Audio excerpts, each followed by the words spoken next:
আজকে আমরা জানব বিশ্বের কয়েকজন সফল রাজা সম্পর্কে যারা অল্প বয়সে রাজা হয়েছিলেন। তুতানখামুন প্রাচীন মিশরের অষ্টাদশ রাজবংশের ফারাও ছিলেন। মাত্র 9 বছর বয়সে তিনি সিংহাসনে বসেন এবং প্রায় 10 বছর রাজত্ব করেন। তার সমাধি আবিষ্কারের মাধ্যমে তিনি বিখ্যাত হন।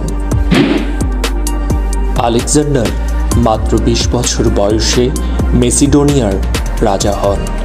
তিনি বিশাল সাম্রাজ্য গড়ে তোলেন যা গ্রিস থেকে ভারত পর্যন্ত বিস্তৃত ছিল। শাহজাহান অল্প বয়সে মোগল সাম্রাজ্যের সিংহাসনে বসেন এবং তার শাসনকালে মোগল স্থাপত্যের স্বর্ণযুগ শুরু হয়। তার বিখ্যাত